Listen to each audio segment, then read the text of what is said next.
téléspectateurs de la RTVA, nous vous saluons au nom de notre Seigneur et Sauveur Jésus-Christ.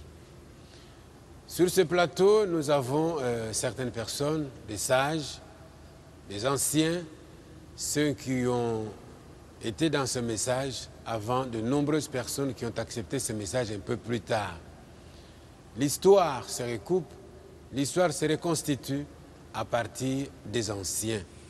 C'est ainsi que nous les avons invités pour, ensemble, nous puissions voir comment le message est entré en République démocratique du Congo, plus précisément à Kinshasa, et comment ce message a évolué. Peut-être à la fin, nous allons tirer une question, nous allons tirer une conclusion pour savoir l'évolution actuelle du message du temps de la fin. Ce sont des chrétiens. En tant que chrétiens, nous exigeons la sincérité et l'honnêteté parce qu'un témoin, c'est celui qui a vécu. Et eux, ils sont des témoins, ils ont vécu. C'est alors que nous les avons invités sur ce plateau. Et avec eux, nous allons passer des moments extraordinaires parce qu'il s'agit de l'historique du message du temps de la fin ici à Kinshasa. Ils vont se présenter tour à tour, chacun prendra le micro, il dira ce qu'il est. Et je pense que vous ne serez pas déçus. Ce sont des anciens, ceux qui ont accepté ce message dès la première heure. Nous allons les écouter. Et je vais d'abord saluer le pasteur Landou qui est avec nous ici, à tout seigneur, tout honneur donc. Commençons par le pasteur Landou. Pasteur, bonjour. Bonjour frère Jean-Marc. Que Dieu vous bénisse. Qu'il vous bénisse aussi. Nous sommes contents que vous ayez accepté notre invitation sur ce plateau. Et nous pensons qu'avec vous, vous êtes le socle, comme on dit, la fondation de ce message ici à Kinshasa. Nous pensons que de vous aujourd'hui, l'histoire sera lue. Je ne sais pas, pasteur, si vous êtes disposé à faire lire l'histoire à nos téléspectateurs. Je suis bien disposé. Ok, merci beaucoup, pasteur. Passez le micro à celui qui est à votre droite, qu'il se présente et qu'il dise à quelle année il a cru en ce message. Bon, merci. Non, vous pouvez parler, c'est une émission bilingue. Okay. Soyez à l'aise. Je vous en remercie, frère Jean-Marc, de m'avoir appelé et invité à cette rencontre pour témoigner quelque chose pour nous qui avons écrit ce message dès le début. Je m'appelle Tumba Kapit Albert et l'un des anciens du temps passé ou soit depuis 1975, mois de février. Je suis aussi l'un des travailleurs ou engagés dans cette église comme concierge bientôt 5 ans. Ok, passez le micro au suivant. Merci beaucoup, frère Jean-Marc. Nazali moko yaba paka. Baoui bani message oyo depuis 1975. Je m'appelle frère Essanjo Raphaël. Message oyo nayambi yango na 75. Te kino na mokolo ya lelo. Bato babimi na kati na losambo oyo nakanisi 10 fois. Lelo ezali 11e fois. Ça va, on a tout côté na 4 émissions. Bon, merci beaucoup frère. Pesa micro na o elandi yo comme ça. Frère Jean-Marc, je te remercie. Bonjour. Je suis votre frère Nsiala et j'ai écrit à ce message depuis 1974. Nsiala 1974. Oui. Si le micro peut avancer, oui, donnez le micro à celui qui est à côté de vous. Nabiangami na kombo ya Arnold Bukumo Angambi na ndimi sango malamu mukuma sanza zomi sanza ya mwambe ya motoba mubuko teoko kama libua tuku sambo na mitan 1975. nazali moko na basali na Nzambe. Ok. Laisse un micro. Merci frère Marc. Ngai frère Ngolo Israël ex Kalamba Itabian. Depuis fin 1974, me converti en 1975. 1975. Oui. Merci frère Marc. Je m'appelle Ebengo Daniel, frère Ebengo Daniel. J'ai cru à ce message depuis novembre 1975. Merci frère Jean-Marc. On m'appelle Bienbongo André Richard. Je suis un frère en Christ. J'ai été baptisé pour ce message depuis 1975. 1975. Ok, merci. Si le micro peut retourner au pasteur, commençons par le pasteur. Alors, pasteur, vous, nous allons centrer notre causerie autour de vous parce que vous êtes l'un des anciens et vous êtes pasteur. Vous avez cru en ce message à quelle année, pasteur Land? Bon, je vais dire la vérité. J'ai cru à ce message depuis 1974.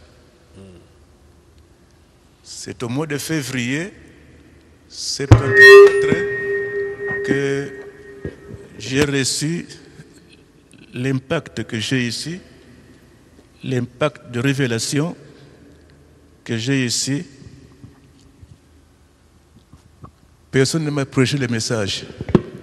J'ai reçu cet impact aux mains d'un collègue enseignant, Moubenga Raphaël. Il est vivant, nous causons avec lui. Celui qui avait cela. Alors j'avais lu ça, j'ai veillé l'adresse au mois de février 1974. Au mois de mars 1974, j'avais écrit à frère Alexis Barlier. Et le 5 août, j'avais reçu un lot de brochures qui était venu de la Suisse. Et ma première brochure que j'avais lue, je la garde jalousement. Elle est intitulée « Poussé à bout », prêchée par frère William Branham. C'est la première brochure que j'avais lue. Et alors, le baptême, j'avais reçu le baptême le 30 octobre 1974. Donc ça, c'est en bref. Personne ne m'a prêché le message. Vous avez lu vous-même? J'avais lu moi-même. Le message vous a attiré? Ça m'a attiré. Et vous avez cherché la source? Et alors, j'ai cherché la source. À l'époque, il s'appelait Dr Mukuna, qui avait reçu ce message. Il habitait sur Kilangwe à Lemba. Alors quand le frère Barlier m'avait répondu, il n'a pas mis l'adresse de frère Mukuna. Il m'a seulement répondu qu'il y a le docteur Mukuna qui est à Lemba. Je ne connais pas son adresse. Curieusement, j'avais écrit à frère Mukuna, si j'allais poster la lettre à Lemba, la poste de Lemba. J'ai posté la lettre, demandant son adresse. Et au retour, j'ai pris juste la rue Kilangwe, où se trouvait Mukuna. Alors je voyais avec des paquets de brochures. Je me suis arrêté, j'ai vu sa femme, j'ai demandé si c'est le docteur Mukuna. Elle m'a dit que oui, c'est mon mari, c'est lui le docteur Mukuna. Alors je suis entré dans la maison le 30 octobre 1974. Alors, il m'a reçu, je me suis présenté, il a dit je suis content de recevoir un premier Mukongo chez moi ici à Kilango. Premier Mukongo. Alors, j'ai dit que j'ai lu des brochures, alors je suis venu pour le baptême. Nous sommes allés à la rivière d'Njili avec le défunt Ngoma, lui, frère Mukuna, et il m'a baptisé le 30 octobre 1974. Voilà, donc le pasteur Landou, c'est vraiment un ancien de la première heure. Parce que nous sommes en ED5. À ce moment-là, quand il vous a baptisé, l'église ne fonctionnait pas comme église. Ou qu'est-ce qui s'est passé? On se réunissait à la maison. Je l'avais trouvé avec un groupe. Il y avait le pasteur Kanda, le frère Chivwa de Njinguluza et le défunt Ngoma Mampuya. Et Ngoma? Oui, le donc, premier jour. Oui. Et le dimanche, ils étaient frère Ilunga Mbiye qui est maintenant aux États-Unis. Il y avait le frère Ilunga Bangamba. Il y avait le frère Ilunga Bankapata. Bankapa. Ça, c'était un nom qui me semble un peu difficile. Il y avait encore d'autres. Ce que j'avais trouvé à Kilangwe chez le frère Mukuna dans son salon à la maison. Donc vous avez ajouté le nombre. J'ai ajouté le nombre. Et vous étiez le premier Mukongo à accepter le message. J'étais le premier Mukongo dans ce groupe-là. Ok. Alors, ainsi, fidèles téléspectateurs, nous allons diviser le groupe en deux parce qu'à ce moment-là, nous sommes avant 1975. Pour la plupart, ils ont cru en 1975, mais Papa Lando a une année d'avance parce qu'il a cru déjà en février. Alors, nous allons prendre ceux qui étaient à Soala 2, ceux qui ont commencé à Soala 2, et nous allons ajouter le groupe de Kilangwe pour former le bloc qui est venu ici à Rigini. Alors, commençons par ceux qui étaient à Soala. Je crois, Papa Nsala, les micros. Vous avez commencé à Soala 2. Vous avez été converti, semble, par le pasteur Barout. Vous confirmez? Oui, je le confirme. Vous avez même un témoignage, c'est votre belle-mère qui était guérie? Oui, bon. Ma belle-mère était guérie, le pasteur avait prié pour lui. À ce moment-là, il n'était pas pasteur. On l'appelait frère Barouti. C'est un frère Barouti. Oui, il avait prié pour ma belle-mère qui était malade. Et puis, bon, c'était le début. Disons, moi, j'ai cru en 74. En 74. Ma conversion, c'était, je peux dire, la divinité de Jésus-Christ. C'était ça. Parce que j'étais chez les catholiques à l'époque, après chez les protestants. Je n'avais jamais entendu à l'époque que Jésus-Christ était Dieu. Mais lorsqu'on m'avait prêché que Jésus-Christ était Dieu, et c'était le départ. Je peux dire même, avant même qu'on commence à prier à Soala avec les bancs, on faisait des prières aussi chez moi à la maison. Avec le frère Mayassi, surtout. Et à un certain moment, comme je n'étais pas encore vraiment affermi, j'avais trouvé que non, on commençait à faire des brouilles à la maison. Je dis non, ça, je ne veux plus.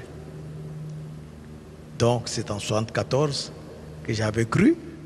Et c'est le pasteur Barouti qui m'avait prêché. Et c'est lui qui m'avait baptisé aussi. Très bien. Et quand vous étiez, à partir de 74, vous aviez une église, vous vous réunissiez? On se réunissait à Soala 2. À Soala 2. Est-ce que là, vous avez entendu le pasteur Barouti prêcher le message? Bon, à ce moment-là, oui, bien sûr, parce que lorsque nous avons commencé là-bas, la base de la prédication, c'était quoi? Jésus revient bientôt. Dieu a envoyé un prophète et il a prêché le message, donc on doit croire à ce message parce que Jésus revient bientôt. C'était ça le socle de prédication surtout à l'époque. Donc là, vous confirmez les allégations selon lesquelles, à Soala 2, déjà en 1974, vous écoutiez le message. Oui, parce que le pasteur Barouti prêchait le message. C'est ce que j'ai dit. Okay. Prêcher le message. Parce que, comme le pasteur là nous vient de le dire aussi, lorsque j'avais cru, j'ai commencé à écrire moi aussi chez le frère Barlier et j'ai reçu les brochures. Ah bon.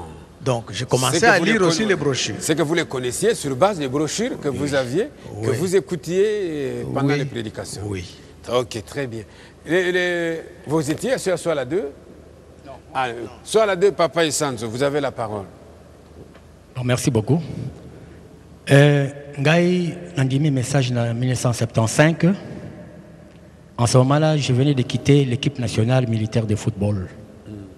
En ce moment-là, j'étais encore à l'armée. Vous avez cru en 60? En 75. 75. J'ai quitté l'équipe nationale militaire parce que Vibidila est venu chez moi à la maison avec frère Mayassi. Ils m'ont prêché. Quand ils m'ont prêché, moi je dis, mais ça doit être vrai ce message. Donc vous priez où? Vous vous réunissez où? Ils me diront, non, nous sommes à Soala 2. C'est là où nous nous réunissons chaque soir. J'ai dit, alors, venez me prendre le soir. Alors, le soir, ils sont venus. Mayasi et Vibidila et votre Bokelo là, Gilbert. Gilbert Bonjanaï. Ils m'ont amené jusqu'à Souala. Et de là, il y avait 8 personnes. Je crois que j'avais tenu le nom ici. Excusez. Parmi les gens que j'ai trouvés là-bas, c'était le pasteur Barouti. En ce moment-là, il n'était pas encore pasteur. Il était frère, oui. Il était frère. On s'appelait frère à ce moment-là, tout le monde. Le frère Mbombo aussi était là. Frère Ngepa était là. Frère Sial Adolphe était là. Frère Vibidila était là. Mayasi était là. Et la petite sœur de frère Siala. C'était une prophétesse. Ok. Alors, et maman Ongala aussi, la maman du pasteur Barouti. Alors, il y avait une prophétie qui était sortie. C'est la petite sœur de frère Siala qui avait prophétisé. Le Seigneur nous dira que je viens bientôt. Vous êtes tous mes enfants, c'est moi qui vous ai appelés. Préparez-vous parce que je suis venu pour vous enlever. Moi j'ai dit, mais c'est quelle sorte de message? J'ai dit, mais ça doit être vrai parce que même le parler à langue que je vais l'écouter, mais c'est biblique. J'ai dit, non, ça doit être vrai, ce message. Alors le lendemain matin, j'appellerai maintenant Mayasi pour qu'il aille me baptiser à la rivière Njili. Moi, je n'ai pas entendu d'aller à l'église et puis que j'aille être baptisé. C'était le lendemain. J'ai dit, en tout cas, Mayasi, venez chez moi le matin. Et lui, celui qui était à l'Issala là, avec... il y avait un frère là qui était avec Ngepa à l'Issala. C'est Kabouya, oui, Kabouya. Alors Kabouya et Mayasi m'ont amené à la rivière, plutôt pas à la rivière Njili, au fleuve Congo. C'est juste après le bateau Maman Mobutu, le bateau hôpital. C'est juste en face. Et il y avait les parents qui étaient là, qui nous regardaient quand on me baptisait. Et quand on a terminé, nous sommes rentrés. Et c'est là où j'ai vu aussi Mpochi et Fibidila et Mayas. On a mangé chez nous. À ce moment-là, j'étais encore chez les parents. Ok. Alors, de là, quand je suis allé à l'église, le premier prédicateur que j'ai écouté, c'est le pasteur Barouti. Et je connais même sa prédication, c'était « L'aigle doit voler ». L'aigle doit voler. Okay. C'est le message qu'il a prêché. Alors, vous êtes de Souala 2, lui aussi de Souala 2, oui. Et les frères Tumba et de Kilangwe. Prenons maintenant un autre. Oui, Papa Arnold. Mon histoire commence... Yo, le bagalinga la man. Fogola na micro bien. Le bana yo bandi ndenge nini. Yangali solo li bandi na mokolo mwa pesa micro wana. Disolo yangali bandi mokolo mwa yinga moye lisangana ya Souala 2. Bakutanaki na lisanga ya Kilangwe. Donc yo ozana jonction wana. Juro bato Souala 2 ba yé pour comment na Kilangwe yo nde ondimeli wana. Yangali solo li bandi wana. Vous êtes une charnière. OK. Alors toyo kamuto Souala 2 Merci, frère Marc. Ngai dans l'année 74, je suis sympathisant. Bon, frère Poche me coller à tenir le message. Mais le mari de m'a bien été. Bon, je suis surpris. Comment ça te fait à une situation à faire Babarout? Il fait il y a moins de. Vers la fin, il y a. 74. Alors, ce qui est arrivé, ça va veiller et pas à frère Boalongo. Boalongo, par là, par contre, tu as une vision où il y a dans Touzoui et Tomonié. Après 4 mois, je crois, on a Pentecôte. Là, maintenant, et pas qui causent ensemble, il y a première fois. Non. Donc, pas Mukuna. Ngai, frère Mbombo, frère Mayasi, frère Ngepa, Baout. 5 santé. Oh, Mukola, ya Kukuta na Mukuna. Yo Zalaki. Oui, présent sur place. Voilà un témoin. Donc, pas Mukuna, c'était vers midi. Pour tout ce qui est dans la réunion na yolo na église bengi nani ya mission onini presbytérienne. Oui. Nde kuna parce que aza côté ya bato comme ça l'église wana la libanda. Oui. To vers midi to ke epa mukuna na lemba. To kutika ye moko. To kutika tanda mukuna. Ngatika libanda na frère moko je crois 2. Bakuta kutika na ndaku ya passer frère mukuna frère Ngepa je crois mayasi. Nde kuna fait dans des bandes ya frère Branham pour te battre la bande en première fois. Mais avant ça, tout ça réunion et pas il a soit la deux kuna. Mais kuna à ma connaissance n'a comment on a été publié là. Peut-être basé comme ça maintenant. Bon, m'de j'ai mal monté. Parce que madame bien n'est pas mukuna, on passe dans ni dividir là. Voilà possible mécénie. Oui, OK. OK. Voilà un peu ça l'histoire. Pesa micro Nandeko. Oui papa.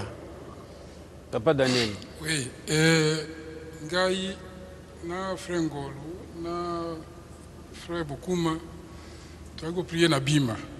Alors tu bandeko tambo ba église mingi. Bon ça moninga du vérité quelque part ko yebisa baningi.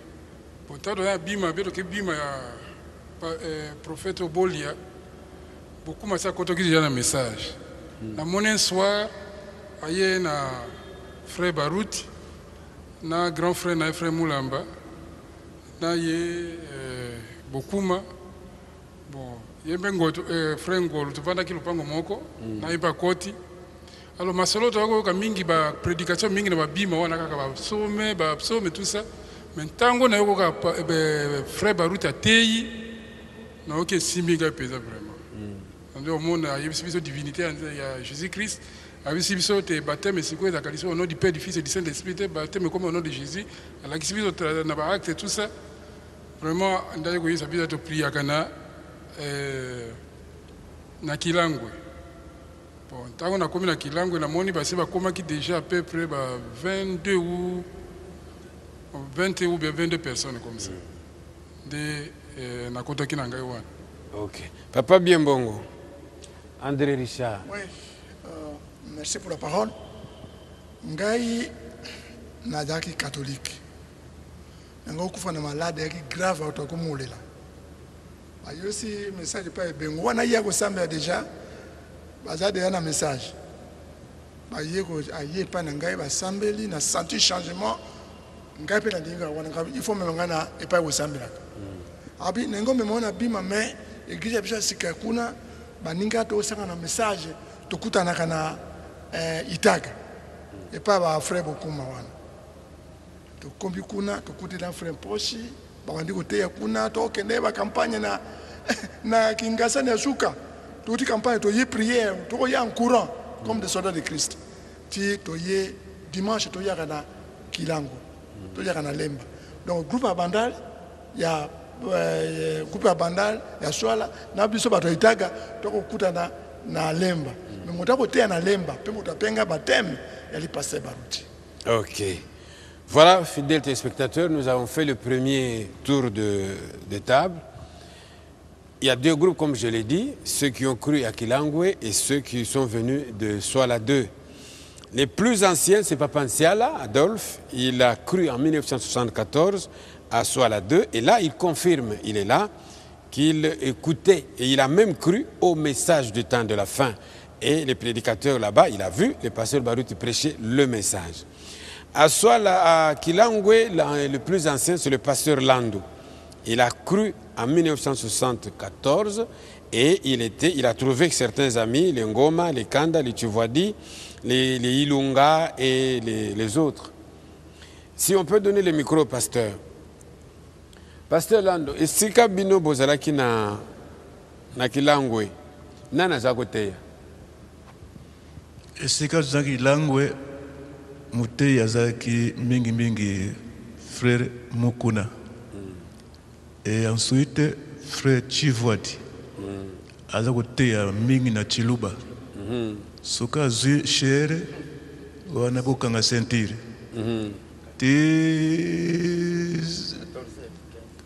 14 coups de 17 heures, des fois 17 heures, Tolembi. Wande na zukuma mingi wana. Et puis, tango fusion salamaki, on a alors, là, comme on a pasteur Azoteya, pasteur Kanda, pasteur Mbombo. Alors, ngai naza kubanga na kuteya, naza kubanga na kuteya. Na kuteya nini? Ngai na uti catholique na kuteya nini? Mais maintenant bazo prier wana nazo fungula miso na tala est-ce que azotanga na papi moko boye? Azotanga ta lobby na kangi miso boye. Alobi na kangi miso boye. Sobo ke papa la nbola nzambe na koloba ndenge nini? Na kubanga ni zaka persona na kuteya nini? Na kubonda ndenge nini pour na uti fraîchement na catholique. Alors passer là maintenant et place ya makasi komi soit la 2 et yé et sangani na kilangwe. Ba yokani yé azalaki na mutuka wana avec les 5 personnes qui sont venues de soit la 2 après messe œcuménique et salaki wana culte œcuménique ezaki na kauko na yolo na église presbytérienne balongwe na fourgonnette à pasteur Mbombo ba yé kokutana na pasteur Mukuna. C'est la première fois ba yokaki voix penza o ya message ya frère Branham. Ya wana pasteur Baruti na ngepa ba yambanaki po bazalaki na vision pasteur Baruti monaki nous avons trouvé. Wana je crois nous nous sommes mis d'accord kuna bazagote ya message awa pe bakuti message ba se fusionner. Ba former comme église moko. Pasteur Lando azalaki présent. Nazaki présent. Oh na kati na biso awa, celui qui n'était pas présent, celui qui n'a pas vécu ce moment-là à Loba. Ou bien vous tous, vous êtes témoins d'avoir vécu ces moments-là. Même pas le jour où Bayaki, mais cette période-là, où l'église est comme qui ensemble. Vous avez vécu cela. Oui. Passez là de Zalaki Ndegeni. Et Zalaki, le matin, avant midi, qui était Zaki Nakilangu. Après midi, na soir. On ne se fatiguait pas. Et il y a encore quelque chose de plus. Chaque jour. Chaque jour. Nous avons passé 14 na lemba kuna tous les jours pour nataka na boro et puis mama lando ndia la nenga sim. Tous les jours kilt. Oh, boyika kimpiko. En fait, tu côté pratiquement en 1975. Tant que l'église s'est fusionnée, pasteur Lando Zalaki ancien à Kilangwe. Le pasteur Kalumbo est venu, il a été baptisé le 3 février 1975. Il était baptisé par Mukuna à la rivière Injili. Yo mona qui est en Wayaki. Puisque yo déjà en 74 aux Awa. Oui. Tant Wayaki na frère Nyanga Mahamba. Nazaki. Ozalaki. Bazalaki ba jeune prédicateur ou ba jeune bandimeli. Ba jeune bato lukula ngapi nazaki jeune sukunanga nyonso zaki noir. C'était des jeunes frères qui ont accepté le message. Ba vandi na ban. Alors fusion et salami entre Swala de 2 et Kilangwe. Papa beaucoup mayo ozalaki wana. Quelque temps après Mukuna a yoki nzamba lobi na ye atia ordre. C'est vrai que à ce moment-là nous ne pouvons pas kolobalelo que vous croyez qu'il y a une erreur. Parce que c'était la compréhension de ce moment-là. Donc, tu peux que ce soit Nzamba kwa kutika bino te bo continuer ndengwana. Mukuna sans en lui Nzamba lobine ke atia ba pasteur. Atia pasteur Mbombo, Kanda Kazadi na Baruti. Donc, on ne pouvait pas placer des pasteurs quand on a plaisir à kutia. C'est qu'il y avait quand même un antécédent. Pasteur Baruti azaki pasteur groupe ya yaki nango. Yaki groupe ya moi mingi kuleka o bakutaki. Batieye Mbombo na Kanda Kazadi.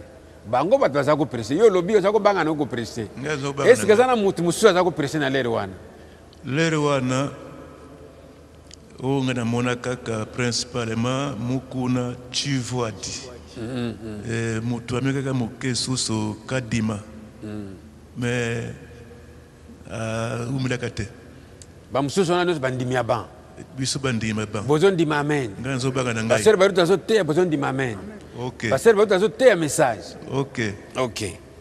Mais alors à quel moment les lots est comme que bato bazala bavanda ki na ban bazon di mamen ba komi ba évêque ya pasteur Baruti. Nazo poser pasteur question. Pour yo zalaki, pe lelo za pasteur. Oyebi makambo na à quel moment un mundimi sur le banc 40 ans après a comme évêque ya mutu azalaki nommé pasteur.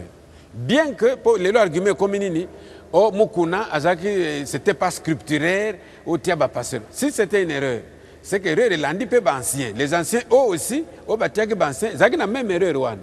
Il ne faut pas que se reconnaisse ancien aujourd'hui. Mutuna na yo répondre. Je veux seulement vous dire, c'est la Bible. La Bible dit, mieux vaut la fin d'une chose que son commencement. C'est ma réponse. Très bien. Papa beaucoup mayo zalaki wana zo micro. Vous étiez parmi les jeunes de cette époque. Mukuna a vu à Yoki Voanzam. Vous avez vécu ça comment? Je suis venu après que les 3 pasteurs soient placés. Ah, donc vous êtes déjà venu pendant que les pasteurs travaillaient. J'ai trouvé les 3 pasteurs en place. Yoyeka mundimi na ban. Jeune mundimi. Exact. Alors, Papa Ngolo, yo zalaki wana. Oui, frère Marc. Dans chaque effusion des églises, naki présent. Tayi bango nyonso na ban. Bango nyonso na ban. Ba côté até. Eza Kalumbu, eza Lando, eza amso ko banse ba côté até. Ba ilonga biye ko bazaki ba. Ba côté até. Ba côté até. Bandimi. Bandimi. C'est ça précis. Avec bandimi ko bandimi tout. Nde tango mukna ikocha ordre aliment nde aponi baroute kanda et puis mbombo ba pasteur yemko ikola moto a full gospel ministre même tango même Kalumbo à côté tout ça ba côté mon côté. OK. À part peut-être tu vois même Ngoma à la moto Kokamba modérateur. Voilà, modérateur. C'est comme ça. Très bien. Papa Daniel, yo vivais avec maman en Andengeni. Bon, moi je me rappelle, c'est un jour, frère Nzo dit à ça qui témoigne chez Moko. Alors bien l'autre, badeko matana Ngomba. Alors, voilà na kilango na kilango alors batu nyonso tu ba ko komate mota koma kina suka ezali baruti alors ba ko pesa visa interprétation wana te akwa dans le ministère bon ngapele rwana bon j'étais vraiment en contact pe nzambe na mbamusi na ko moi ba message na ko kalti zako yoka mwanda nzamba zoloba na okite ba pasteur ba tiwana 3 hapo yo sabiso que non ba pasteur est 3 na okite yo sangai que bango nyonso wana muda pasteur ba route bati kande mpo ada mi ya mukuna bati mbombo mpo te bazo ka avantage et pas ya Kalonji Mutambai nde na yoka ke bisanga ndengwa. OK. Pesa papa bien bongo yo vivre pe période wana. Vous avez vécu, non? Oui, j'avais vécu. Vous avez déjà cru à ce moment-là? À ce moment, j'avais cru. OK. Et, bisous, toi, qui sont toyés, soko pasteur, mukuna kote ya, ngai, nako yoka pema kama yoko tena biete. Mais moko baruti ya kote ya, motunyon soko yao bimana sai. Ça, je le dis, c'est que moi je sentais. C'était comme ça. Mais lui, il était pasteur à ce moment-là, et ata le to baptême moto moranika ya baptisé yo ngai na boyenga baptême ngai moto baptisé nga pasteur baruti et c'est lui qui m'avait baptisé en Nziri. Très bien. Papa Esanzo, vous avez quelque chose à dire? Oui. Na tango oyo totaki na po bito sala jonction tango to sanganaki mukuna azalaki pasteur. Alors ayi kotia ba pasteur associé misatu ndenge ndi bandeli kwa tukoloba à la personne de frère Mbombo, Kanda Kazadi et puis Baruti. Alors bangonde bazalaki bato bazako kosala musala ya koteya. Mais mon azalaki koteya penza presque chaque dimanche nous avons kaming ezalaki mukuna. Celui qui prêchait. Alors ce qui a été à mon équipement espace to basengi muto asengi ezalaki mingi Chivoadi o balobeza otena Chiluba baza ko interpréter na lingala. Et de deux, soko ya teite bala mingi azozo songa pa ya mukuna. Onga na monaki. Frère Pasteur Kalumbu na tango wana azaki pasteur te, azaki pe société, c'était un croyant comme tout le monde. Alors Papa Nsala. Avanaki na ban. Papa Nsala. Vous avez quitté Soala 2. Boye Bosangani. Je crois qu'à ce moment, vous ne jouez pas encore la musique, vous n'avez pas votre guitare. Mon frère, je suis le premier guitariste du message. Ah, donc à ce moment-là, vous jouez aussi la guitare? Oui, j'ai joué la guitare. J'ai joué la guitare depuis... Tout d'abord, j'ai commencé à jouer la guitare lorsque j'étais chez les protestants. Ah, bon. Depuis 1967. Ah. Hein? Et lorsque je suis entré dans le message, je jouais déjà la guitare. Et c'est moi qui jouais, c'est moi qui avais commencé à jouer la guitare dans le message à Bandal. Ah bon? Et jusqu'à Kilangwe. Un jour, frère Mukuna m'avait arraché la guitare parce que c'est lui qui avait acheté la guitare. Je ne sais pas qu'est-ce qu'il y avait. Il a dit non, je ne veux plus. Allez, guitare, vous allez souster. Ah bon? Mais c'est moi qui accompagnais même les cantiques. Vous avez commis quel péché pour que vous Je ne sais pas. C'est moi qui accompagnais même les cantiques à Kilangwe. Ah bon? C'est moi qui jouais la guitare. Vous avez vécu les moments les plus forts des déplacements des pasteurs. Bon, j'ai vu comme les frères ont dit. Hein? Mais vous savez, à l'époque, moi, personnellement, lorsque je venais au culte, je viens, des fois, je suis un peu vers le fond là-bas. Sitôt que vous terminez à jouer votre guitare? Aussitôt que je termine, on prend la voiture de Frère Mbombo, si Frère Mbombo est là, ou bien alors je prends le bus, on rentre. Je ne traînais pas. Okay. Mais je sais que ce que les frères ont dit, c'était ça. Et à Soala, comme le pasteur Lando a dit, on priait le lundi, le mardi, le mercredi, le jeudi, le vendredi, le samedi, dans les après-midi, donc le soir. Le dimanche matin, on va à Kilangwe. Le dimanche soir, on prie encore à Soala. Et à ce moment-là, le frère Tchivwadi venait pour prêcher. Des fois aussi, Mukuna venait pour prêcher là-bas. Donc c'est ce que je connais. Ah bon? Alors, Papa Bokuma, vous venez, on a déjà placé les pasteurs. Hein? Mais après, vous vivez quel moment? Je crois que c'était juste...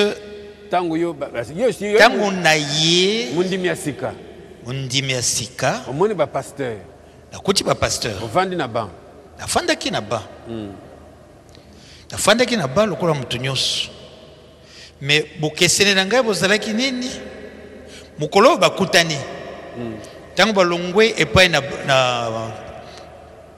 bolungu. Pona kokende na lemba balekaki na yolo lokola balobaki. Mokolo mona ezalaki libaku pona ngai nazalaki na lianga nilina nazalaki ko assister na convention wana oya yolo namonaki bango te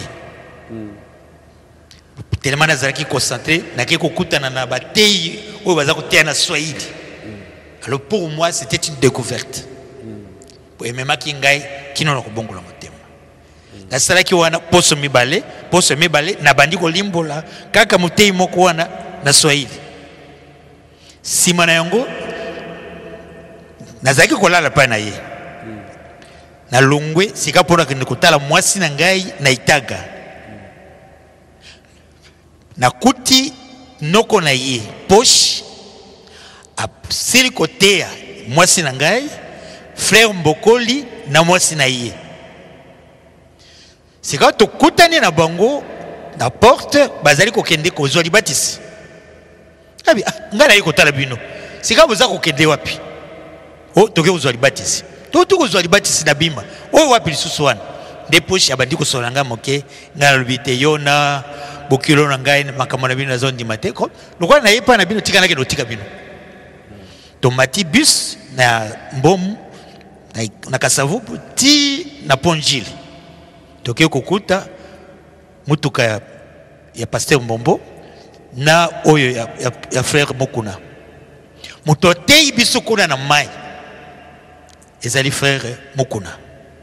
ye mutabandi koteya wana na memi mwana no yanga ya mwasi na memi mwana ya Frembo Koli po biso yesu botaki botaka sanza moko Frembo kuna atei bonzambe na Yesu atei libatisi na kombo na Yesu wana na bima tezalaki pona biso tozalaki na ba conseil du jour tomesani ke kotanga Biblia kuna tangu yazali kote ngana zali kotolanda ngona kati na Biblia kino na tango ikomaki baba ndako yambola Frembo Koli babatisi ye tango ya bimi azwi mwana na ye babatisi mwasi na ye liloba ya suka frère Mbombo mukuna alobaki boy namoni atande kokona likolo atabwaza na bana namoni aza kotanga soki akoki kozwa na verset moko epapi babatisaki bato na kombo na tata na mwana molimo sato awala kisa biso tango bazali kubatisa mwasi na ngawa ngana za kubunda na ngai kotanga na kati na Biblia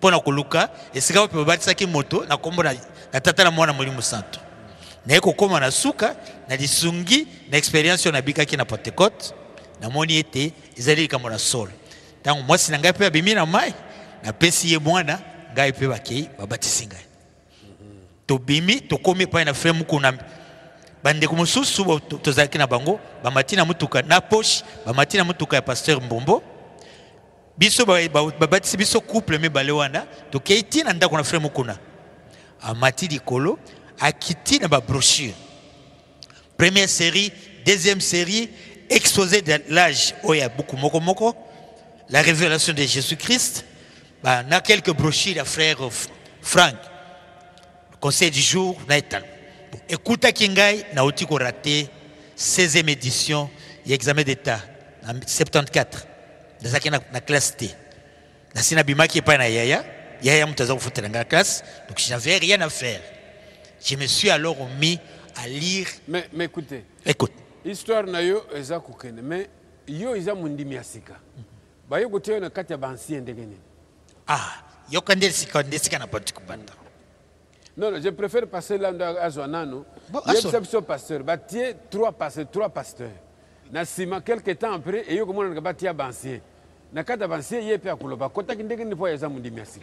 Botiaki bancien ndenge ni. Frère Marc, akuloba yemoko. Oui. Tango. Pasteur, naina ajouté le mot pour na prédicateur. Tango toki na swala. Il y avait un poche aussi qui prêchait. Il y avait aussi Mayasi qui prêchait. Donc il y avait Mayasi et Mposhi. Bon, Baruti Molamada ko exhorté kaka. Mais ceux qui prêchaient un peu, c'était Mayasi et Mposhi. Oui, pasteur. Ok. Tango frère Kunatiaki, pasteur Baruti Kasongo, Léonard, pasteur Mbombo Papé, pasteur Kanda Kazadi, comme pasteur. Alors, il est sous que l'ancien peu bazala. Ils ont dit que Bandakana et Bandliwana pour nommer ancienneté, mais Tondima Kiango. C'est ça la Bible. Tu vas quitter. Tondima quand même. Tondima qui va nommer frère Soba, frère Nyanga, frère Kalumbu, Papa Nlando, na frère Bukuma Yeyo. Bukuma za mundi miasika. Alo basika ondenga kota akumaki. Alo bayemo kuna ibite. Bon, ancien non personne pasteur. Ancien à ce moment-là, ils sont au-dessus de pasteur ou pour moi ancien ils ont mon muto akala. Hein, ils sont au-dessus de pasteur ou bien asima. Ancien les roana bazaki na se ya pasteur. Na se ya pasteur. Pasteur bazali kolo. Pasteur bazolanda na sima mukuna. OK. OK. Bon, papa Bokuma, yo ko mon ancien ndenge nyoza mundi miasika. Na kombi ancien ndenge kani musala muzalake lokola tolobi ete likabo mutabota makana yango. Na tango nazalaki chômeur ba brochure ba pesi ngai nazalaki kolia yango kolia. Na bandi na numéro 1 esili na kamati numéro 2 ti na succès. Lokola eloko ezalaki katikati na ngai. Nde mbotama pe ya siège auto juridiction ya Itaga. Tango na sisi kotanga sima ba sanza mibale misato. Na komi na Itaga kaka biso bane na bandi kotea. Na bandi kolendisa. Ti toko yoka église ozote na lusambu te. Tozali kaka na ndako. Na ndako wana. Ah na lusambu. Na lusambu te. Po na ndako kuna mutu na mutu ya ko. Sikawa sima na kotea bati ba pasteur na 75. 76 kaka bango nde bakobaki. Sikawa eye kokuma pele komoko système oyo ezalaki ete tongo mokolo mayenga na lemba na sima na zanga na nini na monaki esilaki na moele komoko tokomaki kaka na tongo tokei kaka biso baso na lemba. Sikawa na suka na sanza ya mobu tukumita 76 poche wana passé baroute za wapi azana bon marché. Poche a organisé Sikawa campagne na Itaga. Tango organisé campagne na Itaga ndambo na batu bandimi to bandilo sambu wana ngana bimaki moke na kema tati na sali kuna 3 mois Poche azali kokoba kulendisa mwa etonga wana ya Itaga. Tango na zongi Poche sali sanza mibale alaki yake na Kasai na tikali na Itaga ti na 76 mobimba to bandi 77 na juin wana nazali susu epai na ndekote na komaki kolala epai na Asoba. Sikawa na bandaki koteya na Itaga de lundi à samedi. Yo zoteya na koteya bapaka oyo ndenge otuni ete bapaka batiamaki ndenge kani bapaka batiamaki en fonction ya biyanganelo lokola. Donc j'ai compris, c'est-à-dire les bâtis ba pasteur ba yeko sala pe ba juridiction Itaga wana ba yeko zo ba juridiction Itaga ebotami yolo na bongolo ebotami bandal etikalaki kaka bandal lemba pe etikalaki lemba. Sikawa na 77 entre août et septembre nde baye kotia baboko likolo na bapaka mitano oyo moko ngai nazalaki na Itaga baye kotia bino pratiquement une année après avoir établi ba pasteur. Je vous dis bien entre août ou septembre 1977. Ça c'est une précision, oui. Nde bati biso bapaka papa Lando na papa Soba bango nde bazalaki kokamba etongo ezalaki na bongolo juridiction ya bongolo bapaka babale Kalumbu na Nyanga bango bazalaki na kote ya Lemba juridiction ya Lemba. Ngai nazolaki na Itaga na yanganisaki Barumbu Kinshasa Lingwala na Gombe nde tozalaki koyanga na kona. Alors en fonction ya misala oyo wana biyanga wana donc dès ba kaboli ba juridiction tango wana babotamaki nde basali wana babandi kotia na ba juridiction. OK, ils quoi ba diacre ba tiaka na ba juridiction. Très bien. Et si manango bayaki kobakisa 7 diacres. OK, non wana to communande. Bon pasteur Land, je ne sais pas si vous avez quelque chose à dire n'étape wana ba tie ba pasteur ba kotia ba ancien ba fongolo ba juridiction ba ancien ba justice na ba juridiction. Bon, je ne sais pas ce que ça na moi le bakisa wana. Pesa micro. Namoni on a baxé zate. Il va passer. Alors, mon frère Albert azalaki jeune frère. Makambwana nos baninga ba lobi yo jeune frère azalaki wana. Oui, exactement nazaki wana.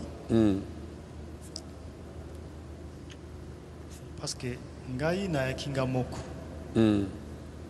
Sima ya kulungu na église protestante ndoi na ngai apesinga brochure impact de la révélation.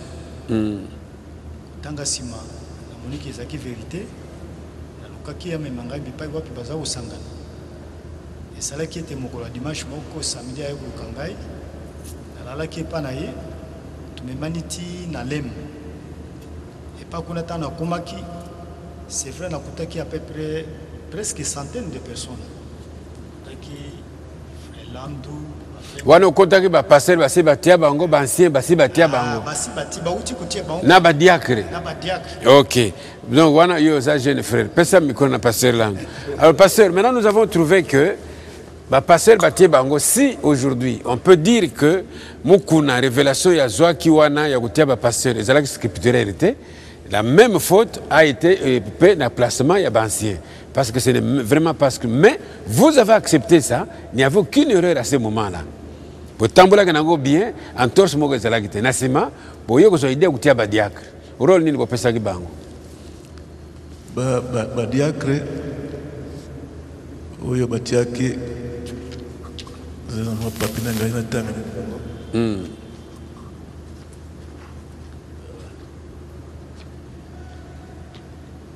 Batiaki Frère Dameni, Frère Leba, Frère Mouala, ya Masina, Frère Nzembela, ya Matete, Frère Luboyape, Azaki na Masina, Frère Nzodi. Mais Frère Nzodi ye, tant batiaki diacre, le Azaki na ministère, ye pandi makidia kwa naza kubude azaki na wana me en tant que maître fobiso ba ancien na ba diacre mo na kitu na ba ministère te OK ba diacre ba na ministère te non na ba ancien ba na ministère te ancien pe ministère za ngote ka kutea kana kulendi sabato ba juridiction ba garde qu'est-ce qu'on dit. Donc, vous mettez quelqu'un qui a l'assemblée, l'assemblée locale, vous battez l'assemblée, vous mettez. Papa bien bongo, na lero wana. Rôle ni nozako jouer mundimi simple ou bien zako sala nini. Ata mbundo zako beta te. Ngene ko mundimi simple, bo bengo so groupe ya bato bank. Ko ya kaka groupe ya bato bank to ya na itaka. Groupe ya banda tuno to sanga kaka na lemba. Ngane ka mundimi simple. Ka mundimi simple. Alors, Papa Daniel, yo pe mundimi simple. Ngabila ka mundimi simple. Ah, ok. Papa Ngolo, yo pe mundimi simple. Bon, ngai tango na sa msa kurana na assemblée ya mukuna. Mais na pia. Ah, donc yo zakiri na technique. Oui, ma précision ne le Papa Landou awa. Comme tu sais là début na moi passe kokoso. Ça peut être là ni faible commencement. Natangwana que ancien na kwa sa ministère té comprendre oui pourquoi là passer local awa oui bon il na ministère il pourquoi là passer pourquoi là baguti ya moni frère mbon frère ni nzodi abaki azala ancien tout diacre kaza ministère comment azala diacre donc c'est le pourquoi titre oui il ba titre awa c'est comme ça vous voyez ongai na sakuna kwa msali électricien na tangwana. OK, ozaki no mundimi se papa nsala yo ozaki no moto koyemba. Ngaza kena ngaka ko mundimi simple. Papa Sanzo, ozwaka mo rôle. Bon, nazwaki mo rôle parce que na tangwana nakotaki frère Adolphe la guitare. Alors moi aussi je ne savais pas jouer à la guitare, mais je chantais avec le frère Gilbert Bokronaye. Lui aussi un guitariste. Alors, tu vas aller na banzembo na bango. Alors, na tango na ki kwete na kutaki kwete na frère Adolphe, ngape na ndaki ngape ko na bango. Ti banzembo pe salé maka pe na tango et puis on était reconnu comme tel. Mais na zalaki mundimi simple. Avant na comme diacre na ba année 85. Et wana il a l'histoire on continue to comme kiawa.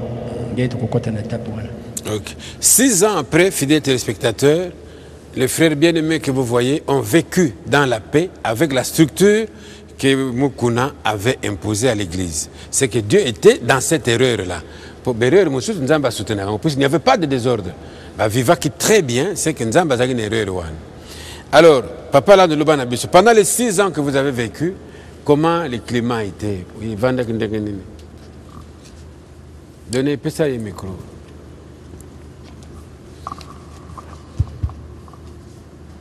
Bon, pendant les 6 ans, c'était pour moi une formation. On formait 6 ans wana tozozwa te tozokende mingi ba Congo ko débrouiller bafa tokotika ba famille biso na nzala ngana za enseignant tozokende mingi na defe ngoma toke ba Congo tozozwa mbongo te. Je me rappelle même nakenaka Matadi Inga Boma kuna na bapesi ba pake ya badime na yeno awa na Kisasa na pesi frère Mukuna. Ah, le voyage était béni. Apesi même pas un zaï ya ticket ko zonga na rien. Donc c'était une formation, on travaillait pour le Seigneur. Pour le Seigneur. Et puis ma kanisa kuzwa ma fausse doctrine ezakatate.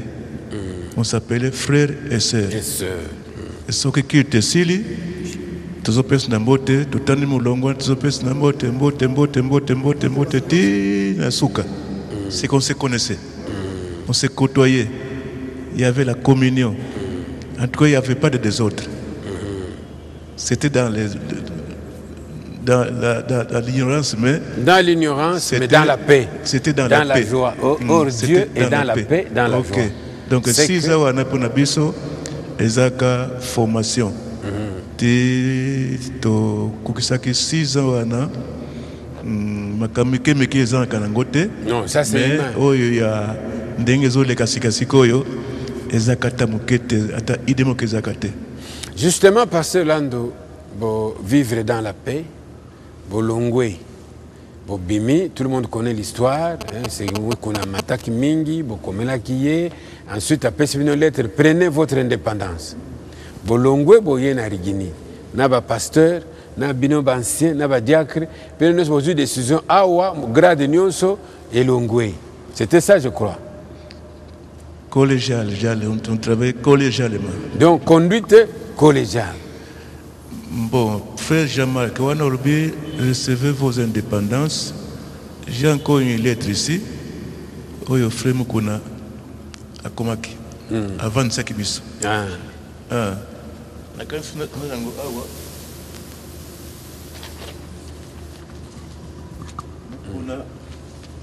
tango frère Franck Ayaki. Pour ezaki problème ya problème ya polygamie. Alors, tango Franck Ayaki, décembre 80, tango Ayaki, avant que tu Mukuna Lobaki, si frère Franck venait me contredire, je lui dirais non en face.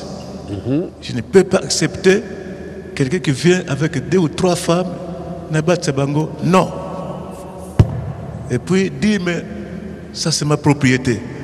Ah bon? Congo Mbimba, mes frères. À l'époque, ça s'appelait Zaïre, mais. Donc Zaïre, déjà propriété.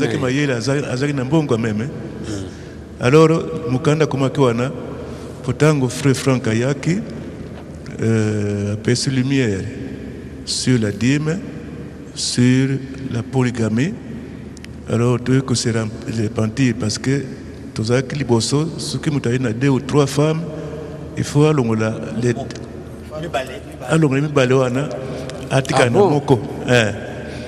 Alors c'était Moko a tiaki résistance à vendre na Matonge na quartier Mumbele. Comment c'est quoi l'époque c'était Fongobele. Frère Azaka Mundando. Il avait 2 femmes. Tu sais qu'avant son baptême, l'ongola 2e femme. Ah, mais je ne peux pas. Mais j'aime mes 2 femmes. Non, non. Bon, le coup la boye, tu peux pas baptême. Moussoso, frère Nkamajan, on a bon le A5. Il n'est pas qui polygame. Il peut te poser la même condition. Avant son baptême, d'abord, chasser les autres femmes. Ah, mais comment moi j'aime mes femmes? Ah, en tout cas, baptême est atteint. Tant que fait Franck Ayaki, tout le monde qui est une erreur. Parce que le prophète a parlé, on doit s'aligner derrière le prophète. Et tango toyoki besoin que wana assisi côté naie. Alors heureusement, malheureusement ou bien que je ne sais pas, tango assisi prédication à bengi frère Mukuna. Venez clôturer le culte par la prière. Hier veut que non, mais à Kepe, à Banugubon Lanzambe. Frère Frank, à Fukami Simanaye, à poser ma boca na ma pekaya Mukuna pour na fumar kemis. Na zaire ko dia ke mogo. A ti ma boca na ma pekana yana Mukuna toute prière, et c'est alors on est resté mais quoi? Il disait non, mais comment il n'a pas dit non? Alors tango basisi frère Frank azongi na ye bali atikalaki awa alors bakena frère Mukuna à l'est kuna nde sikoyo bisu tikalaki awa tutsiko sa réunion ancien na badiak tu sais réunion. Alors on a dit en tout cas on se répand parce que le message est clair. Alors tous ceux qui pardon d'abord nous surtout benganaka baya na bas na bango ba tous pes bango batem kuna bakina est kuna ayoke sango na sima kuna badia kina bancien ba se repentir bango li mutema bandima kambe frère Frank à partir kuna alobi bazela siko na uti na kumiki sasa je veux les révoquer tous parce que c'est moi tous c'est moi qui les avais établis. Alors les qui a passé kanda za kuna fréquatoi na bosi lettre kuna ndako aye kuna pata kuna apesa information bokeba awa Mukuna zoya alo bible kolbo salien côté ya polygamie bokoza suna ye longote azolongola bino yango pesa maki tanga iko kuma boya kutlika mbezaki ki solo dia kuma ki lettre oyo le 15 janvier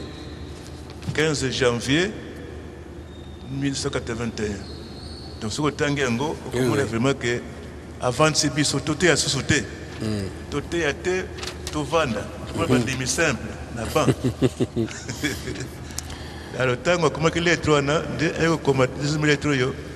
bien aimé, avait proclamation de l'indépendance de vos assemblées. Andimi dit pas tout Andimi Yango a confirmé Yango avec malédiction. Yango Moussou Yango. Ok, attention, la mort vous attend au tournant. Après si indépendance, malédiction, l'icoloane.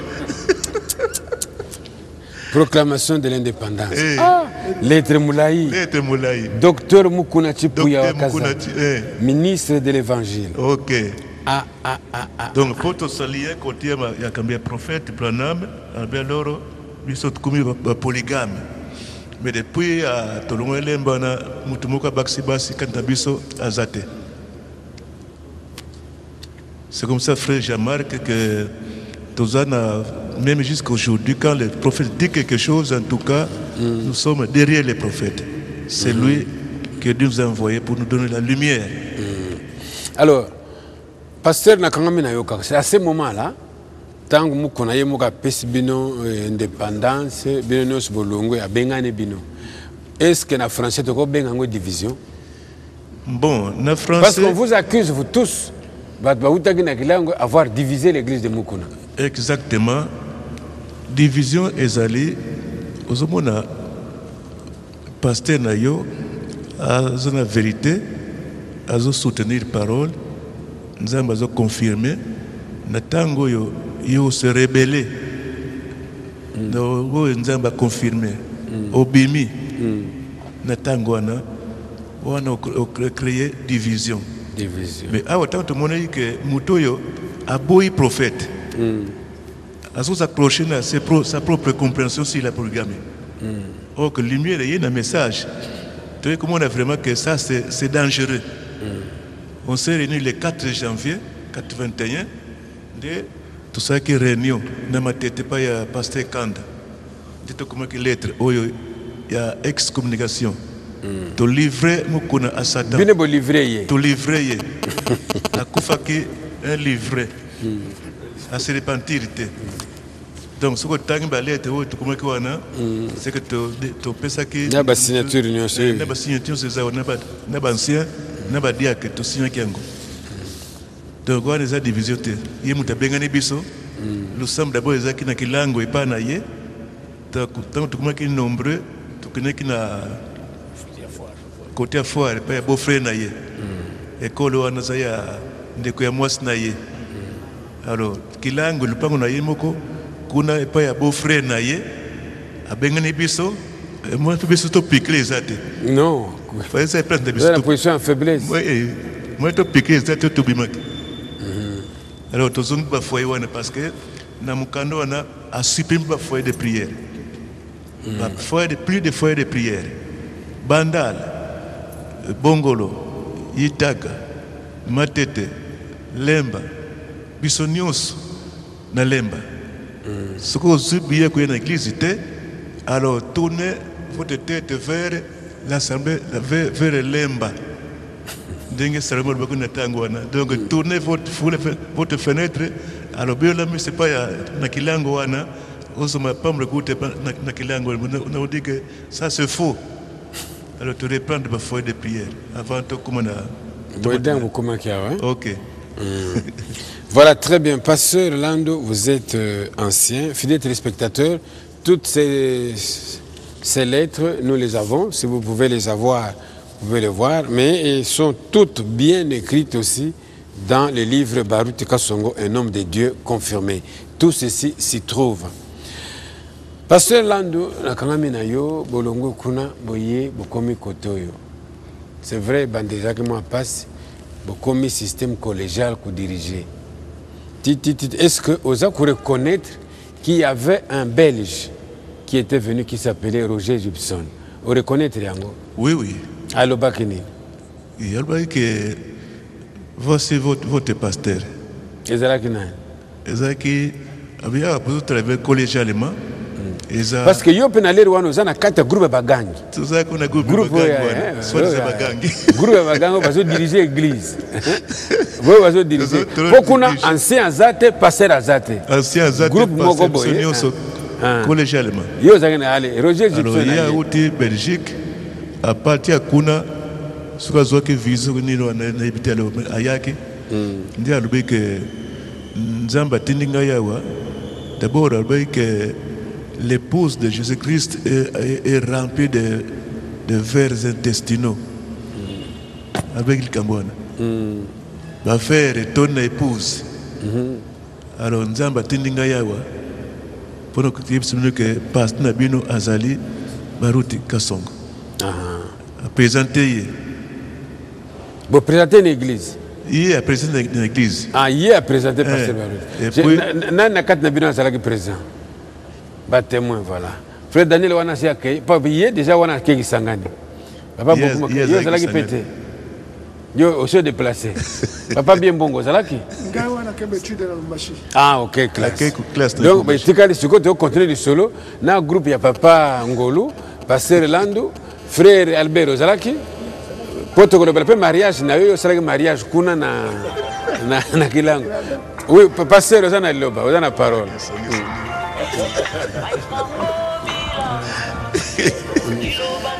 Bon, donc quand on travaille petit pasteur Baruti et alors opposant ndenge bakomi sikoyo nde babandi ko se manifester.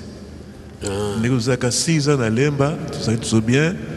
Tango tokomi alors opposition et komi sikoyo. Opposition na ba peuple de Dieu.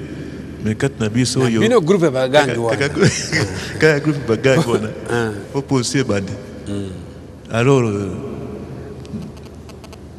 mon quoi c'est qui parole ateya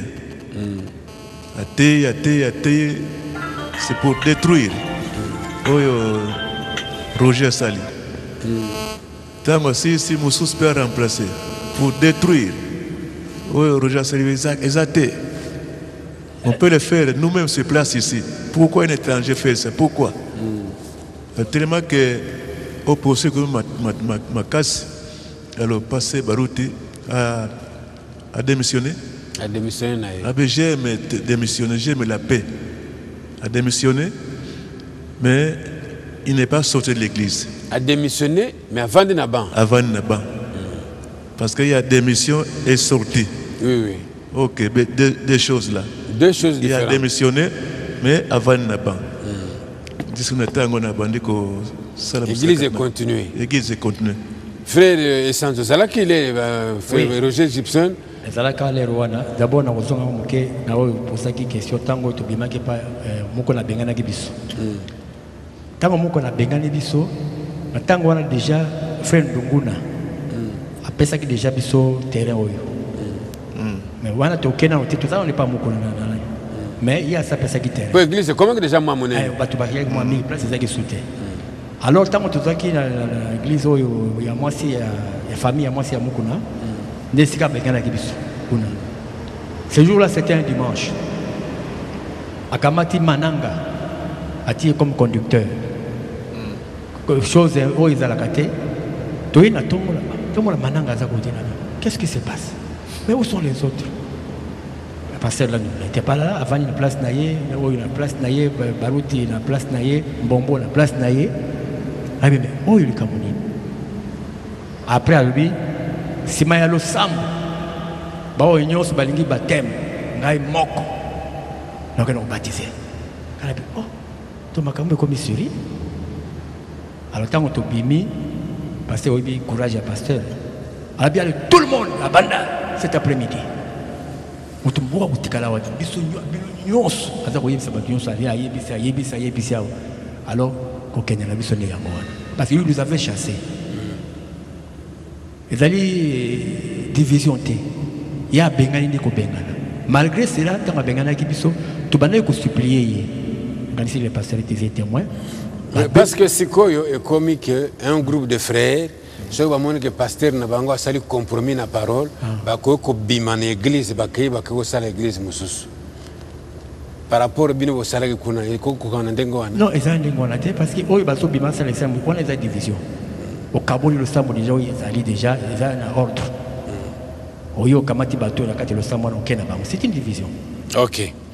Alors, tu commis, tu as un pasteur là, tu commis Kotoyo, étape à Roger Gibson, tu as dit que les qui passaient par la route, ils vont voter, ils vont combattre, à démissionner, mais avant l'église. Pour nous, ça désordre. Mais imaginez que les gens qui passaient par la route à Bimaka. Bato Balinga Babima.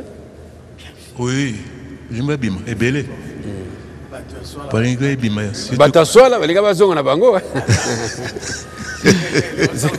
C'est sûr. Mais vu déjà, le ministère a passé, déjà manifesté, et je crois que Batoumi Balimatik a été. Parce que mon salaire, tant que ça, bandi, Moni, le col à Siko. Mon salaire, pasteur Nigel. Non, tu comme Siko était. Tu as kuna. Alors, et comme il faut qu'il y ait ordre de l'église. Vous allez voter parce qu'on va proposer une méthode de vote. Vous allez voter, mais faisait 4 et tout ça. Babimi si kaka passer baruti na ngoma. Abi non, idée outi na ba mbiye ba utaki na baza ba dimena bisote. Ba reprendre le vote babimi kaka passer baruti na ngoma. Ba tie ordre. Ordre wana tanga yekutia. Ba tie passer mbombo, passer landu na passer Kalumbo Kiseka. Au vivre période wana ndengeni. Boss depuis 84 Depuis 84 tango ba vota ki pasteur Mbombo, ba voter pasteur Kalumbo, voter ngai. Alors pasteur Baruti avant de ngana Ye mutatie bino. Ye mutatie. So que tembela comme magnet mukuna for gospel ministry. Po ye mutatie bino. Normalement il fait en dengwana. Ye nangoma bavanda bango. Alors tu travaillais 84 pasteur Mbombo. Tant que pasteur Mbombo a vu qui passera wana et comment que quand même peut ba tribunal c'est ils ont continué à cesser. Tribunal c'est ça continue à cesser. yango ekwe kokosone ba division ilanda kiwana division ba opposant basanga te basanga te oya tozaki sikuna deux tendances. Tendance liboso tozondima que les tonnerres sont révélés. Tendance mibale les tonnerres ne sont pas révélés. Donc il y avait les révélés et les non révélés. La quatre églises. Ce qui est révélé à une prédication, c'était les tonnerres sont révélés. Ce qui est à une place non révélé. Non révélé. Alors il fait un moment, frère Barlier, Ayaka. Carotte pourrie. Aye, na ele kumoko kulbake carotte pourrie. Message oyo ekumi carotte pourrie. Sokoli kulanda message ya solo landa ba circulaire. Alors tango atei pasteur Mbombo en tant que pasteur aïpse bisote. Tezaka kit na tongo sous ça na après-midi. Alors aïbisi frère Balier que les camboyo au bani côté yawana nga en tant que pasteur nazo comprendre ngote. Soko lingi tika les camboana to vanda quelque part ou en service le cambo tout comprendre ngo sinon carte pourrie. Message, carte pourrie. Et je compte le nangate. Il a dit non. Dieu m'a envoyé. Je vais prêcher le soir. Alors, pourquoi on a passé un bon courage? En tout cas, on ne s'attendait pas. Alors, Mbombo a télémi, je suis votre pasteur. Maintenant, je prends la décision comme pasteur. Le frère Barlier ne va plus continuer la prédication. Avanda. Attends, tango des zones et bimakiwana, ezaki pona biso une délivrance. Les non révélés, na Barlier ale bangonios, bakei, babimi, biso tikali ba révélé. Et en tout temps, ça nous a aidé.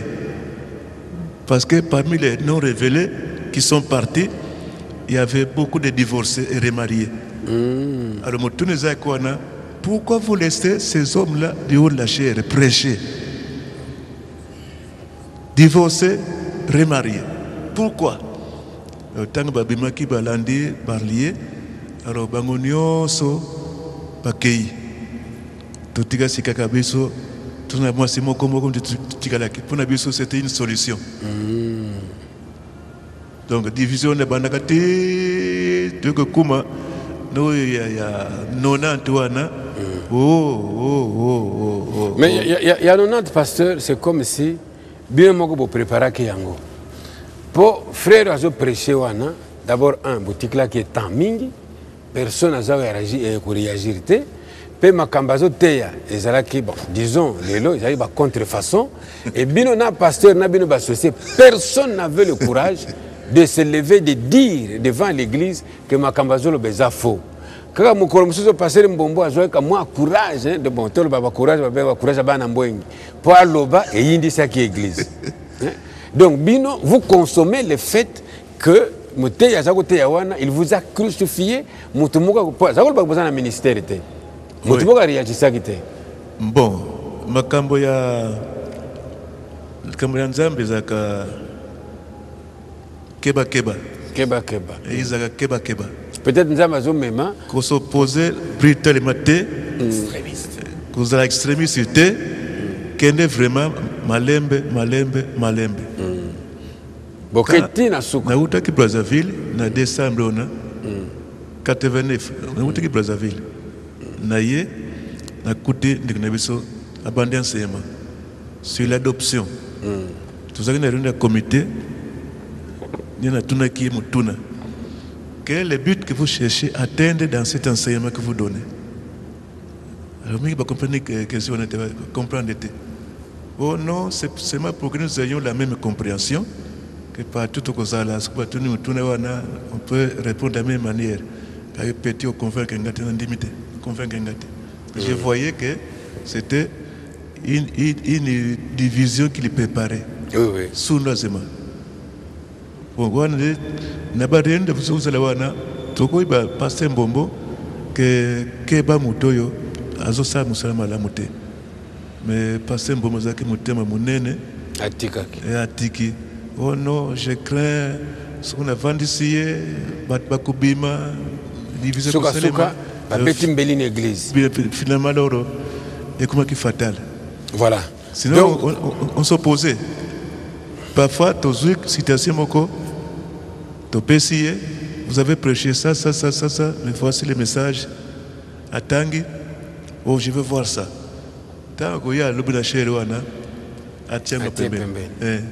C'est que vous avez été trop passif et le pire qu'on devait éviter était arrivé. Alors, nous avons posé une question parce que maintenant, tout ce qui est dans cette émission, donc on peut s'en montrer 1-2 minutes pour Aloba et Makamoza na mutema na ye. Pasteur Lando, un pasteur établi élu dans le groupe naye, si les pasteurs tombent, est-ce que les associés restent en place ou c'est le régime qui tombe? Oui, c'est politique. Non, c'est-à-dire que le pasteur est élu, puisque à ma connaissance, la prédication en 1990, les frères démontraient que les pasteurs qui sont là, ils ne menaçaient pas seulement la prédication de pasteur Mbombo. Lui, il s'en prenait au système. Il disait que dans le ministère, il faut balongwa. C'est alors qu'il y a l'allégeance na pasteur Baruti, tout le monde a pouvoir. Bon, à ce moment-là, quand le pasteur démissionne, les associés restent ou ils tombent parce que c'est le régime qui est tombé. Bon. Pas tellement le régime qui est tombé. Quand les pasteurs démissionnent, on ne doit quand même pas laisser un vide. Le vide juridique. Le vide ici, ce n'est pas un vide juridique. Ça, c'est un vide du point de vue de la parole divine. Parce qu'il y a démissionné, bispe peut démissionner, alors l'église. Etikali sans position. Il faut en attendant, on assume l'intérim. Ah, l'intérim. Oui. Mais dans la pensée que vous êtes parti. Dans la pensée que notre régime est tombé. Je vais dire un jour que vous dites que tu as démissionné. C'est lui qui m'a appelé, qui me fasse partir. Je connais celui qui m'a appelé. Nakolongwate. Ah, on a piclé, on l'a cher. On a piclé. Yo piclaki. Na piclaki. Na ko démissionné. Parce que Moutabenga ou Azate, c'est Dieu qui m'a appelé, il m'a donné une charge. Je connais ma place. Alors, celui que vous appelez ne vous a pas dit de rester à passer associé. Vous a dit de croire au message. De croire au message. Point. Mais en tant qu'associé, je suis là comme responsable. J'assume ma responsabilité. Pasteur a démissionné pour des raisons personnelles. Pourquoi démissionner? Parce que. Voilà. Ok. On va y arriver aux questions, M. Zali. Commençons par Papa Nsala, parce que c'est lui qui a le micro jaune. Donc, comme presque on a fait émission à Bisso, je ne sais pas, Papa Nsala, moi, le lobé, na mutema na yo, to bandi yo, zalaki na soa la 2. Oui, il y a aussi ma guitare, mais vous avez vécu jusqu'aujourd'hui OSA attaché à Pasteur Barout, vous êtes administrateur dans Barout et Tabernacle. C'est pourquoi j'ai dit au départ que vous êtes des témoins privilégiés, des témoins qui ont vécu. Donc, nous mettrons ça sur le net, et déclaration, nous sérieux parce que vous êtes anciens. Dites-nous, Pasteur Frère Nsiala, ce que moi, les Kamoussés, dites ça pour que les frères et sœurs vous écoutent. Bon, mais je dirais seulement ceci. Il y a un seul message. Ce qui nazalaki mutia kolanda landa de nabimaki. La division sur Salamaki n'a encore babonga penalanda. Mais étant donné qu'il n'y a pas un nouveau message, parce que nous avons reçu seulement le message que le frère Branham, qui est le prophète envoyé de Dieu, qui nous a prêché, que vous sortiez, que vous allez, je ne sais pas où, je ne suivrai pas un homme, mais je suivrai seulement le message que j'ai reçu. Ce n'est pas un homme qui m'avait converti, c'est plutôt la parole de Dieu que j'ai reçue qui m'avait converti. Et cette parole, c'est ce que nous avons toujours reçu, ce que tous nous avons toujours lu, entendu. Nous avons le livre du Maître. Donc je crois que je ne peux pas bouger pour perdre, disons, je peux dire, ou bien cacher mon expérience. Mais maintenant, le Saint-Esprit est parti. Le Saint-Esprit Parti. Non, le Saint-Esprit, mais alors Jésus-Christ avait dit... La fois passée en 1990. Oui, on avait dit les gabotes, tout ça, tout ça. En 90, c'est la parole qui était partie. Non. Maintenant, c'est le Saint-Esprit qui est parti. Non, non. Le Saint-Esprit, qui donne le Saint-Esprit? Ce n'est pas un homme qui donne le Saint-Esprit. Ok. Ok. Papa et Sanzo, faites avancer le micro, comme ça. Bon. Nazali koyebisa bandeko boye. Bandeko basi, bandeko mibali. Bomoni awa tozali bampaka. Sango malamu oyo toyambaki, oyo bino boyambi, ezali sango malamu moko. Sango ya sika ezali te. Moto akokumbela biso sango malamu ya sika oyo azali te. Oyo tosili koyoka, tosalaki koyoka nde yango wana. Oyo nyonso ezali koleka sika sikoyo, biso bampaka. Tozali koyebisa bino boye. Oyo boyambaki Yesu Kristo. Molimo mosantu oyo bino bozwi ezali nzambe ne moto apesi bino. Alors molimo mosantu akokamba bino kati na solo nyonso. Bolanda Yesu, bolanda iloba na nzambe boyambi, bolanda molimo mosantu na bakonduite azo kotinda bino mpona kosala. Boyoka moto te. Église ya sika ezali te. Message ya sika ezali te. Bokangama na pasteur pote yende moto akotama sabina ba prévention so eza koleka. Ezali monguna. Satan asi akoti na kati pote apanza lingomba. Ok. Kasi boye ba ete Yesu Kristo atena biso elongo moto moko te a mona to azwa kaka to amona ete sango malamu ya sika bimi po ala na yango. Kola pa moya bino. Pesa micro na papa Albert. Bon, nazali globa boye. Tovandi awa kola ba témoin tumeli bientôt 40 ans. Toyebi o tozali ko témoigner elongo na pasteur na biso Landu Sala. Iloko isa vandi biso pona koloba makambo oyo ezali pamba te parce que lokola Branham alobi babundelaka sima ya ndako. Soki tobundi sima ya ndako tokobongisa sima ya ndako.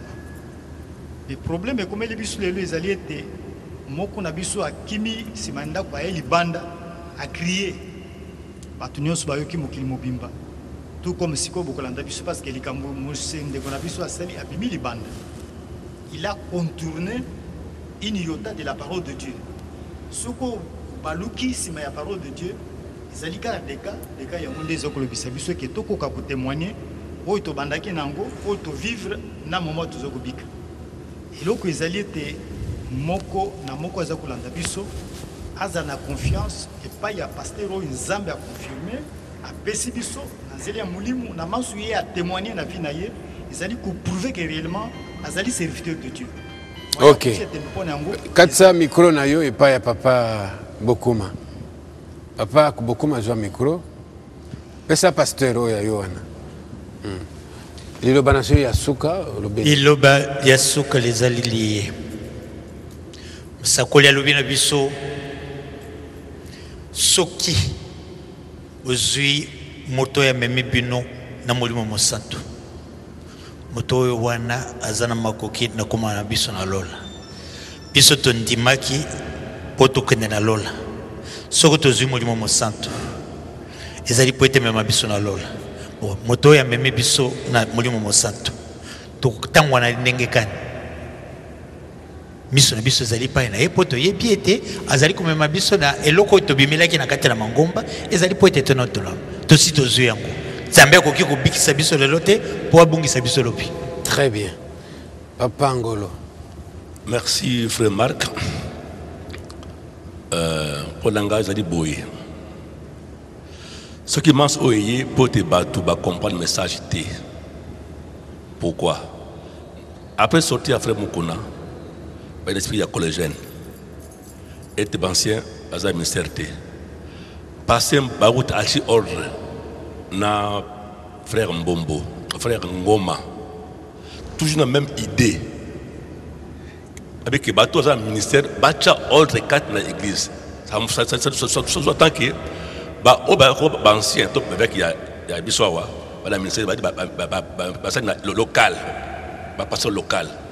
Donc, toujours conduire l'esprit de collégien. Ndé yango tango Beka a vu son poste pastoral, tu n'as même vision wana. Il faut te gérer Bissonion. C'est ça il faut te Kabula Bissonion. Mais le Beka a fait ses paroles de Dieu dans le Simbété. C'est pour aujourd'hui tout le monde Camboyo. Parce que conscient que l'acte malade n'est pas biblique. Toujours un seul pasteur, nous dépasser le message. Donc chaque chrétien, il y a beaucoup à son quatre raison, à comme le livre du maître à Tambolango. Et puis ce banc derrière l'ensemble de notre pasteur Beka. Quand vous avez un problème, tous avez derrière notre pasteur Beka. Papa Daniel. Oui, on a remarqué un message un message bato mingi ada moi titre académique en tant que brochure à monter na chaire à monter à la ministère à monter ko kamba bato alors que à mati ça même à commission ndé yango ya entraîner la division mingi mais dans la bateau ba serviteur on va confirmer et ça comme on a alors to landa ba o yo tsa bonne zo le kapa pamba te to landa moto nzambe mo confirmer o ba signe ça comme on a. Papa bien bongo Richard. On connaît un bon arbre par ses fruits. Tout à fait. Les fruits, tout le monde n'est pas passé par route. Il est incontestable. Gaïna pikami awa kino toroke dana lola. Un point, un trait. Et voilà nous tokosili sana pasteur Lando. Pasteur tokome na suka to bandaki na yo tokosuki sapena yo. Bon, je vais terminer par quelques versets bibliques. Le premier verset, c'est Proverbe 11, 12. Celui qui méprise son prochain est dépourvu de sens, mais l'homme qui a de l'intelligence se tait. Deuxième, Proverbe 13, 1 à 3. Un fils sage écoute l'instruction de son père, mais les moqueurs n'écoutent pas la réprimande. Par le fruit de la bouche, on jouit du bien. Mais ce que désirent les perfides, c'est la violence. Celui qui veille sur sa bouche garde son âme. Celui qui ouvre de grandes lèvres court à sa perte.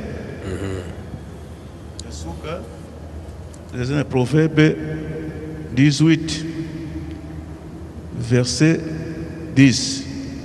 Le nom de l'Éternel est une tour forte. Les justes s'y réfugient et se trouvent en sûreté. Le Saint-Esprit à comprendre ce que disent ces quelques versets. Nous nous réfugions dans le nom de l'Éternel, qui est le Seigneur Jésus-Christ, celui qui a envoyé William Branham avec un message d'amour, un message de grâce, un message d'avertissement et qui deviendra après un message de jugement et de condamnation. Donc, nous avons posé sur le fondement biblique, appuyé par le message du temps de la fin. Que Dieu vous bénisse, frère. Oui, pasteur, que vous avez bénir ngate pour nanini bino bancien, bino nyos bino bovandi, mais les jeunes s'agitent. Qu'est-ce qui fait la différence? Bino Bansé, au vent sur le lobby, beaucoup bouger, mais les jeunes s'agitent pourquoi? Ils ne comprennent pas. Bon, les jeunes, s'ils s'agitent, ils doivent avoir à côté un exemple à suivre. La Bible dit, si jeunesse savait, ou si vieillesse pouvait, les jeunes sont bouillants, mais il faut qu'il y ait à côté des vieux qui sont posés, qui soient leur exemple à suivre. Je m'arrête là. Que Dieu vous bénisse. Fidèles téléspectateurs, fidèles téléspectateurs, nous avons fini cette émission. Nous avons reçu aujourd'hui autour de table les anciens, ceux qui ont accepté ce message à la première heure, 74-75. Vous avez entendu des vérités. Je pense que ce qu'ils ont dit corrige certaines contre-vérités qui sont en train d'être diffusées à gauche et à droite, avec toute l'honnêteté de leur cœur, avec toute la sincérité en tant qu'enfants de Dieu. Ils ont dit ce qu'ils connaissent, ce qu'ils ont vécu réellement, et nous pensons que chacun de vous, vous avez tiré des leçons et vous pensez maintenant, nous aussi nous pensons que la vérité a été dite. Que le Seigneur vous bénisse. Il ne reste qu'à remercier tous ceux qui ont accepté de venir et je vous salue. Nous pensons que prochainement, quand il y aura encore quelque chose à dire, vous reviendrez vers nous. Ou bien nous viendrons. Merci beaucoup, pasteur. Merci beaucoup, Jean-Marc. Nzamba Pambula Mingi. Nzamba Pambula Mingi, frère Arbé. Voilà, voilà. Nzamba Pambula Mingi. Amen, amen. Voilà, ce sont les anciens, ceux qui ont cru à la première heure. Nous pensons vraiment que c'est une fierté pour le pasteur Barouti d'avoir ceux avec qui ils ont commencé très jeunes jusqu'à l'âge avancé. Ils sont encore là. Nous attendons l'enlèvement. Je crois la couronne sera sur ces gens que vous avez écoutés. Que Dieu vous bénisse. Au revoir.